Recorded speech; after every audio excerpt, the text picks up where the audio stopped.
Assalamualaikum warahmatullahi wabarakatuh. Kembali lagi Waalaikumsalam. di acara Mat Sama, Bincang Mat Sama, Masa Taaruf Siswa Madrasah di channel Salsa Grogol Penatus. Perkenalkan, nama saya Nafis Kamal Ridho sebagai presenter di sini, menggantikan Mas Yani sekarang jadi kameramen di belakang. Nah, di sini kita mau membahas tema khusus yang berkaitan dengan ekskul. Jadi sebelum kita ke tema tersebut atau ke inti tersebut, mari kita perkenalkan dulu yang ada di samping saya, yaitu Mas Ari Budiarto, biasa dipanggil dengan Sen Ari. Beliau ini lahir di Kebumen 17 April 1986, alamat dari Dukuh Kemitir, RT 09 RW 01, Kelurahan Bumirejo, Kecamatan Kebumen. Nah, itu alamatnya. Terus riwayat pendidikan beliau, jadi beliau itu pernah menempuh pendidikan di SD Bumirejo 2 di tahun 1999, di SMP Negeri 1 Kebumen di tahun 2002, terus di SMA PGRI 1 Kebumen di tahun 2007. Awal masuk beliau itu ngajar di sini alias memegang ekskul itu sekitar tahun 2018. Nah, ngomongin ekskul, kita langsung tanyakan saja sama ahlinya. Monggo Mas Ari, apa itu yang dimaksud dengan ekskul? Mungkin adik-adik belum tahu namanya ekskul itu apa. Assalamualaikum warahmatullahi wabarakatuh. Untuk adik-adik semua, perkenalan dulu, saya Ari Budiarto. Saya sebagai pengampu ekstrakurikuler pencaksilat di MTS Salafiyah Safiyah Grogol Penatus mulai dari 2018. Jadi untuk ekstrakurikuler sendiri khususnya pencaksilat adalah suatu tambahan mengenai pola pikir atau juga psikomotor dari siswa. Jadi setiap siswa itu tidak dituntut untuk misalkan terus dengan kegiatan-kegiatan yang bersifat intrakurikuler seperti belajar atau mungkin ya belajar mengajar di jam-jam pelajaran seperti itu. Nah, ngomongin ekskul ini ya Mas, kan sekarang masih di masa pandemi gitu kan, masa pandemi. Dan anak-anak udah terbiasa sama gadget gitu. Apa yang mereka lihat di gadget, kayak mungkin mereka lihat YouTube, mungkin main game dan lain sebagainya. Nah, peran ekskul ini di sekolah masih penting gak sih gitu? Untuk peran ekskul di sekolah itu sangatlah penting. Jadi sebagai penyeimbang dari kegiatan-kegiatan belajar mengajar, juga sebagai wadah untuk kita bisa mengembangkan minat bakat siswa, di mana mungkin yang tidak bisa ditemukan dalam mungkin prestasi akademik. Jadi di situ bisa nanti dikembangkan dari minat bakatnya, mungkin dia itu bertalenta dalam mungkin psikomotorik, juga nanti kecerdasan yang lain, misalkan menangkap suatu gerakan atau mungkin bisa mengembangkan ke yang lain seperti itu. Jadi yang namanya ekskul di masa sekarang masih penting, walaupun di masa pandemi ini lebih ke arah gadget atau ke ranah gadget, karena kita ya di masa pandemi ini harus menerapkan social distancing ya Mas ya. Iya. Jadi walaupun seperti itu, ekskul di sekolah terutama seperti silat dan lain sebagainya itu masih penting. Nah, ngomongin ekskul, ini Mas Ari Budiarto atau yang biasa dipanggil Sen Ari, dia itu mengampu ekskul silat. Nah, ngomong-ngomong nih Mas, silat itu apa Mas? Iya, jadi pencaksilat itu adalah budaya asli dari Indonesia. Jadi ketika kita sudah ikut pencaksilat itu secara tidak langsung kita sudah menjadi pamong untuk budaya, nguri-nguri budaya seperti itu, menjaga agar budaya itu tetap lestari dan terjaga hingga nanti ke depan ke anak cucu kita seperti itu. Nah, kan ada yang bilang namanya pencak silat itu seni bela diri. Kan menurut saya kalau namanya seni gitu kan, seni itu seperti mungkin melukis, menggambar. Nah, bisa jelaskan itu apa, Mas? Nah, untuk seni di pencaksilat itu nanti meliputi mungkin seni gerak yang ya nanti ada eh, seni tunggal, jadi peragaan jurus. Jadi ya di situ ada nanti memperagakan jurus tangan kosong, dilanjutkan dengan jurus golok dan ditutup dengan jurus tongkat. Terus ada seni gerak ganda. Jadi nanti di peragaan dua orang seperti beradu atau tarung. Nah, nanti peragaannya itu sekitar 3 menit dengan diakhiri dengan salah satunya itu harus artinya selesai atau mungkin dimatikan seperti itu. Berarti yang namanya pencaksilat itu nggak cuma bela diri ya? Iya. Jadi bisa di ranah seni. Seni Seni, seperti seperti mungkin di kompetisi atau ya gimana. itu. Nah, ngomongin silat ini, Mas, kan sekarang banyak banget ya namanya di masa pandemi ini anak-anak itu istilahnya apa ya? Lebih ke arah lebih minat ke main gadgetnya ya, Mas. Main gadgetnya. Terutama untuk anak-anak putri gitu, anak-anak putri. Nah, mereka main TikTok, main mungkin Instagram, main mungkin di YouTube, lihat YouTube. Nah, kalau buat silat sendiri, Mas, kalau di masa pandemi ini tanggapannya gimana, Mas? Maksudnya apakah masih bisa berlaku, masih bisa jalan atau gimana? Ya, alhamdulillah masih berjalan karena silat itu adalah seni yang luas. Ya, misalkan gerakan nanti kita kombinasikan dengan lagu atau itu nanti mungkin bisa diupload di sosial media, di TikTok atau di YouTube itu kan sudah banyak. Sekarang anak-anak kan lebih ke sosial media gitu. Nah, itu seperti itu juga kita tidak mungkin menghentikan suatu laju teknologi. Juga silat juga memerlukan itu juga untuk perluasan ke halayak, misalnya ke dunia global. Jadi memperkenalkan bahwa silat itu sebenarnya indah. Silat itu mengikuti zaman ya Berarti kekinian lah seperti melulu itu. harus cuma di tempat kita main gerak-gerak bela diri, tapi bisa disebarluaskan atau mungkin diabadikan di sosial media. Nah, juga untuk menghilangkan mungkin kesan mistik ya. Iya, kan ada yang bilang, oh kalau silat itu yang pakai gendam atau mungkin pakai susuk lah apa segala pakai macam isian, itu nah. yang isi-isian gitu. Besok Itu mungkin gimana? isinya diisi pakai konten yang bermanfaat.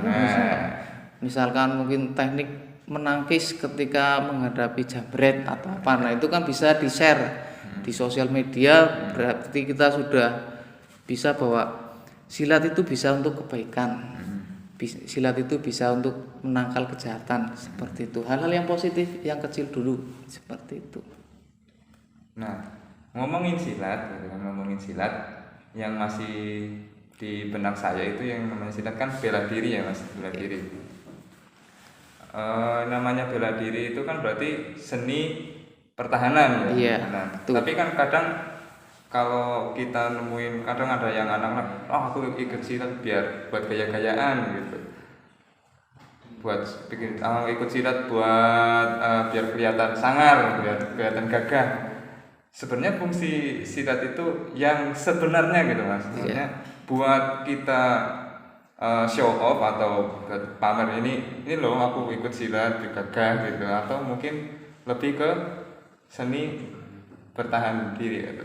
Ya, jadi bela diri itu adalah suatu teknik untuk pembelaan. Jadi secara tidak langsung misalkan orang yang atau mungkin siswa yang ikut bela diri yang tidak, itu mudah sekali. Misalkan apabila orang yang tidak pernah ikut silat atau mungkin bela diri, apabila mungkin menghadapi 10 serangan, mungkin 10 serangan itu akan tertuju kepada tubuh itu. Tapi bagi mungkin siswa yang pernah ikut silat, dari 10 serangan itu akan 1 atau 2 yang akan tertangkis.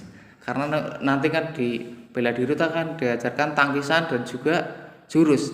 Ya, setidaknya adalah jurus langkah 1000 alias melarikan diri. Ya. Itu adalah juga jurus. Setidaknya seorang pencaksilat itu harus bisa lari. Berarti fungsi silat bukan buat gaya-gayaan ya Mas ya. Berarti buat fungsinya buat Bela pertahanan diri. diri ya. Tuh, dengerin. Jadi yang sering membangga-banggakan kalau silat ini udah ikut silat nih. Aku bisa silat. Bukan itu fungsinya, tapi buat pertahanan diri. Nah, ngomongin silat, beliau ini sudah ngajar silat di MTS ini di tahun 2018 sampai sekarang. Iya. Nah, pernah gak sih ikut-ikut kayak event atau mungkin kejuaraan nasional? Jadi pernah ikut kayak gitu nggak Mas? Ya, alhamdulillah atas kepercayaan dari kepala madrasah. Kemarin saya diberi amanat untuk bisa mengembangkan prestasi siswa ke tingkat kabupaten.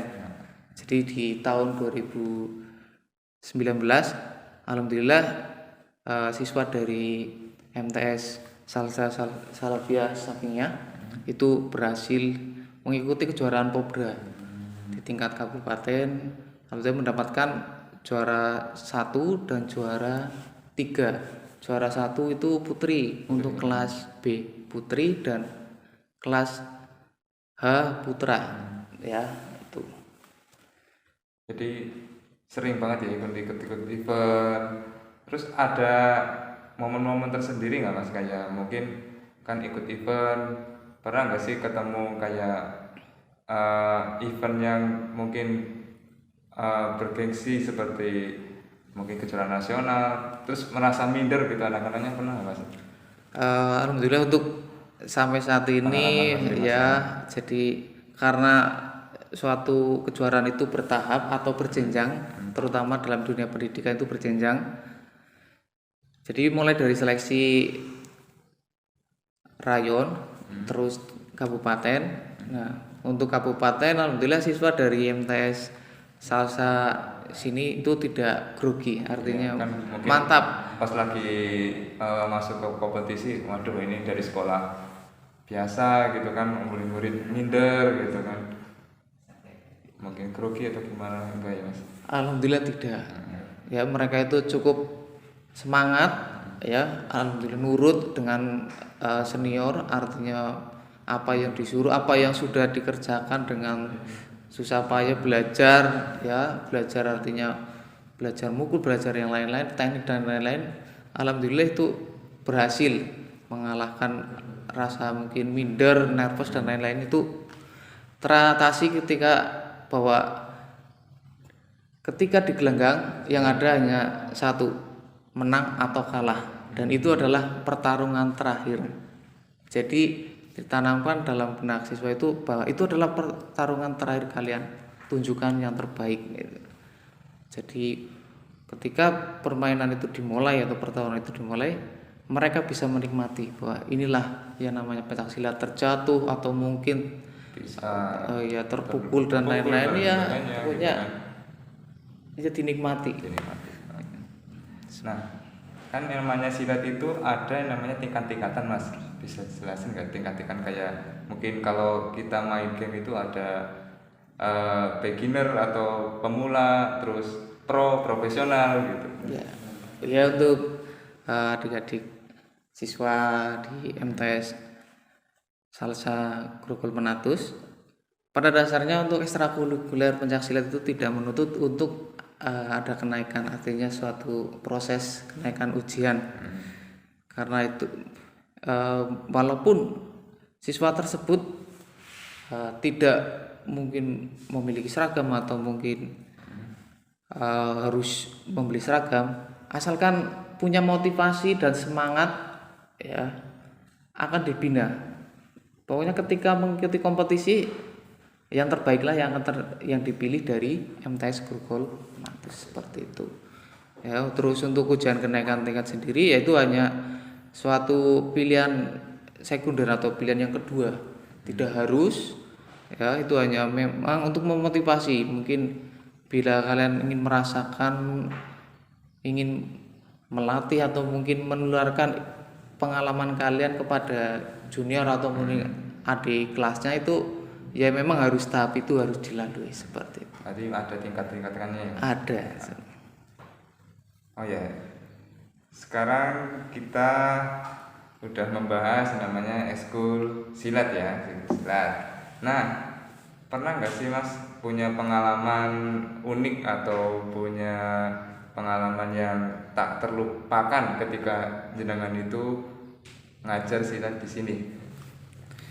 Untuk Mungkin ada pengalaman pengalamannya, lucu atau gimana ya, sama siswanya gitu. untuk lucu ya lucu semua. Kadang-kadang mungkin lucu cenderung malu. Iya. Artinya ternyata dengan rasa malu mereka bisa menimbulkan kelucuan bagi yang lain.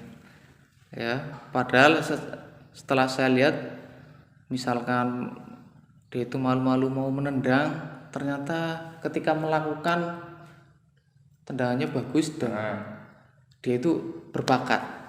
Ya, pernah itu yang eh, juara itu yang putri itu tadinya malu sekali karena mungkin di kelas B itu kelas ringan lah, artinya berat badannya ringan. berarti masih kadang ada Iya, yang minder, artinya sering mungkin pikirannya itu apa, anaknya kurus, tapi ketika dilatih bahwa ketemu lawannya lebih besar iya, gitu. ketika berlatih dengan serius dan sungguh-sungguh, akhirnya pembentukan mental selesai, terus teknik-teknik selesai, dan ketika masuk pada seleksi Popda tingkat rayon, alhamdulillah bisa masuk ke tingkat kabupaten. Gitu. Nah, itu terus untuk yang lain mungkin pada mungkin kelas-kelas berat, dia juga mindernya begini, mungkin akan mungkin menjadikan samsak hidup atau gimana. Iya, Kan kadang-kadang kadang kan ketemu lawan yang lebih gede, kadang kan kalau kita sebagai ya orang biasa lah ya, orang biasa, Iya. kadang kalau menghadapi orang yang lebih gede atau lihat orang yang lebih besar badan dari kita, itu kita merasa minder gitu. iya, mungkin nanti perbedaannya tendangannya harusnya mungkin yang biasa-biasa nendangnya bisa 10, itu 2 aja sudah ngos-ngosan. Iya. Ya, tapi memang untuk per kelasnya itu kan memang dijenjang, artinya kelas A tidak mungkin akan ketemu dengan kelas H, itu karena sudah ada intervalnya. Jadi memang setiap kelas itu sudah ada porsinya masing-masing. Kelas berat ya tidak mungkin saya diajarkan dengan teknik-teknik yang mungkin kelincahan, cenderung kepada tenaga yang powerful, nanti bisa menghasilkan nilai. Yang penting dalam suatu pertandingan itu bisa menghasilkan nilai dan mempertahankan nilai menuju kemenangan, seperti itu. Ya, pokoknya selama saya di sini sangatlah menyenangkan. Ya, Jadi, orang banyak bumbu manisnya ya. iya, seperti itu. Semangat, ya, pokoknya anak-anak di sini semangat ya. Saya suruh mungkin ya lari-lari itu sebagai pemanasan, dan mereka menikmati bahwa silat itu adalah tidak beda dengan bulu tangkis. Jadi mengandalkan memang kecepatan. Jadi lari itu adalah suatu mungkin sarapan, seperti itu sebelum menuju ke latihan. Ya ini yang terakhir Mas, ini kan buat adik-adik kalau mau ikut silat itu gimana sih? Yang Nah, terakhir Mas, ya, betul nih. untuk adik-adikku ya yang mau ikut ekstra pencaksilat di MTS Salsa, ya silakan. Nanti kalian itu kalau ada angket silakan diisi angket, ya pilih nanti ekstra kulikuler pencaksilat, ya. Untuk nanti latihan itu setiap hari Rabu, ya mulai pukul jam 3, ya nanti sampai setengah 5, ya. dengan catatan nanti ketika masuk sholat ngasar kita break. Nah, itu caranya diingat-ingat. Oke, kesan-kesan pesan terakhir Mas. Kesan-pesan terakhir buat adik-adik di masa Tangarus ini. Ya untuk adik-adikku, ya pokoknya jangan minder, semangat bahwa ketika kita membicarakan suatu prestasi, ya kita harus semangat. Prestasi adalah suatu hak setiap orang. Kemenangan adalah setiap hak siswa. Jadi jalan kita adalah berusaha dan berusaha seperti itu. Jadi tetap berusaha, jangan minder ya Mas. Iya. Oke. Nah, itulah bincang-bincang kali ini khususnya buat ekstrakurikuler silat. Untuk selanjutnya kita bakal bahas ekstra yang lain. Sekian dari perbincangan kali ini, kurang lebihnya mohon maaf. Wassalamualaikum warahmatullahi wabarakatuh. Waalaikumsalam warahmatullahi wabarakatuh.